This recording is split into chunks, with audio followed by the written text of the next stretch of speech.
gbogbo àwọn Lárúbáwá yẹn Mugun ni wọ́n. Yes, ayé gbogbo aláyé lẹ́ni à ń jẹ́ 7 billion àbí 6 billion, 6 billion àbí 7 billion ó ní gbogbo èèyàn tó wà láyé population. Bẹ́ẹ̀ni. Èèyàn tó wà láyé 7 billion. 6 billion. Ẹ tẹ́ pé èyí tẹ́ bá fi sí.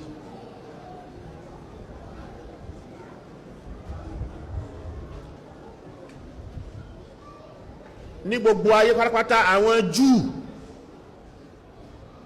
nínú 7 billion yìí gbogbo Júù láyé 14 million péré ni wọ́n.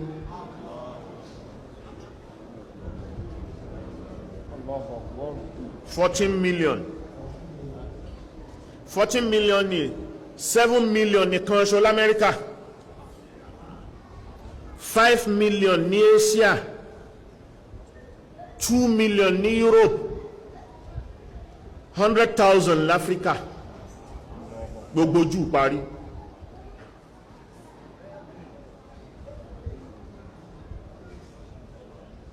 Gbogbo Mùsùlùmí láyé à ń jẹ́ 1.5 billion.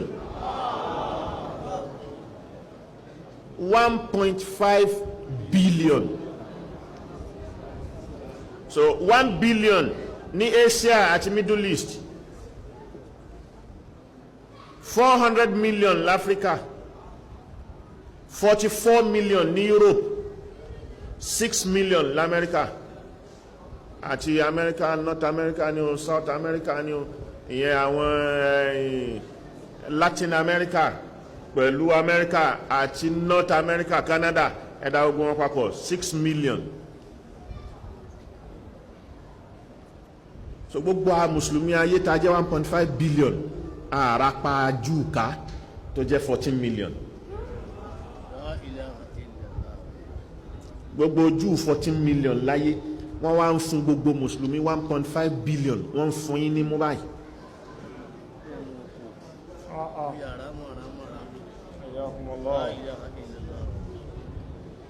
Israel ó ní nuclear power.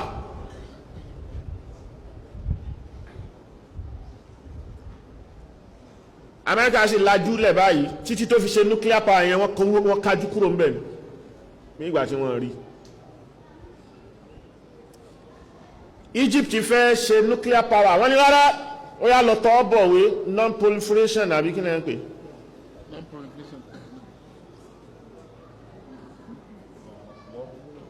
Libya fẹ́ gbérí wọ́n ní láyé yìí ń bọ̀ ni wọ́n àbọ̀ ẹ̀ ní èyí tí wọ́n ń ṣe fún lọ́wọ́lọ́wọ́ yìí.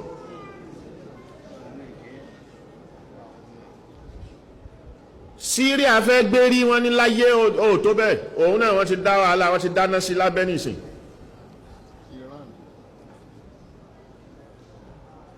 Jordan ti níbo lòun wà ká máa ṣẹ̀ṣẹ̀ sọ àwọn akáṣọ lérí yẹn àwọn púpẹ̀tì Amẹ́ríkà ni wọ́n sì yọnu sí káwọn máa wà lẹ́yìn Amẹ́ríkà ká máa dictate fún wọn. Léṣì mo sọ̀rọ̀ mo ní asọ̀rọ̀ rìbá lọ́dún yìí. Léṣì mo sọ pé gbogbo àwọn tí wọ́n ń sọ kíní owó rìbá gan-an ní Saudi náà. Gbogbo olówó Saudi àtọ́fi dórí àwọn ọba látòkè kanlẹ̀ débi olówó wọn níbo náà ń kówó sí. Amẹ́ríkà ni Paribas Bank, kìnnìkan Bank, City Bank, gbogbo ẹ̀, World Bank, Swiss Bank, èlé orí ẹ̀ ni wọ́n gbà, wọ́n fix owó ni. Ta ni ó jẹ́ kí dọ́là ti fọ́ látijọ́ yìí? Tí Saudi bá withdraw owó àti Kuwait àti Qatar àti kìnnì owó tí wọ́n ní tí wọ́n bá withdraw ẹ̀ lẹ́ni tílẹ̀ mọ́ yìí kílẹ̀ tó ṣú Amẹ́ríkà ti fọ́ dọ́là ò ní jẹ́ nǹkan kan mọ́.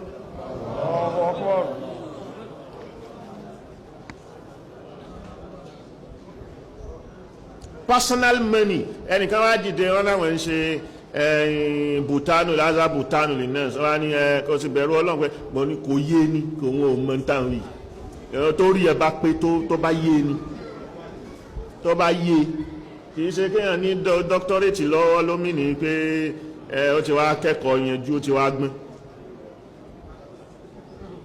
kò yé ní ìtànwí kò mọ́ ìtànwí nìní lórí kí fi ń rí jìyà ni so yóò àárò pé kìíní ọ̀wọ́n wá ń sọ pé Allahu Akbar àwọn bá tó yá sí pé àwọn ni wọ́n ń dẹ ádìmúlà ara mi ní sẹ́rífẹ́ nù ara kìíní ọ̀nà ẹ̀ jìn kò sí láyé yìí ohun tó ń sọ̀rọ̀ yẹn ni kò sí láyé kò mọ nǹkan táyé ń wí lecturers ni ní yunifásitì kò mọ táyé ń wí ni dọ́wà mọ táyé ń wí ni kò ní sọ tí mò ń wí ni kó lóun fẹ́ kó sí mi lẹ́nu èyí tí mò ń wí dá mi lójú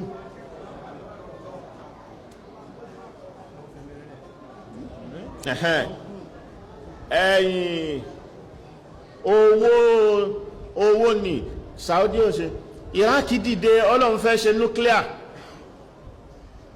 Israeli ló lọ bọ́m̀bù ẹ̀ bam kò gbọ́dọ̀ gbérí non-flying zone kíní kan igbá kan wọ́n wá sí lọ́rùn India dìde India ń ṣe wọ́n parọ́ mọ́ wọ́n pé a ṣe sanction fún ni ní Pakistan ríran rí kí ló fẹ́ ṣubú tẹ̀hún òun náà bá bẹ̀rẹ̀ tiẹ̀ wọ́n ṣe sanction fún ọkọ̀ yẹn tí síbẹ̀ ni kí eléyìí tó ń torí bọ̀ yìí òun ò yanjú ẹ̀ àfìgbà tó ṣe India ní Pakistan ní àkọ́kọ́ dáúlà Islamiyya tó jẹ́ lu mùsùlùmí tí ó kọ́kọ́ ní nuclear power nísìn Iran tó ní yẹn náà òun náà kọ́ yẹn tí sí wọn ni pé kí ló ń jẹ́ bẹ́ẹ̀ ta ló fẹ́yìn láṣẹ kẹ́yìn ní káwa má ní ta ló fún Israeli láṣẹ kóhun ní bẹ̀ yẹn kóhun wà ń bí kóhun má wà ní kí ni Israeli fi ṣorí tóhun ò fi ṣe Iran yẹn sì ṣe Larubawa Pakistan yẹn ṣe Larubawa ṣẹ́rí gbogbo àwọn Larubawa yẹn Mugun ni wọn yes báwo lè yẹn nìkan ẹgbẹ́ yín ọ̀tá yín tó lè pa yín anytime òun ní nuclear power ẹ̀yin wá lọ tọwọ́ bọ treaty kan wípé láyé ẹ̀yin ò ní ní o kí ló ń ṣe yín Pakistan tó jẹ́ ó ní ní wípé ọ̀tá òun àti India pé lórí Kashmir in tó bá fi mú ní tóun bá ní kóun gbàgbé pé òun tún exist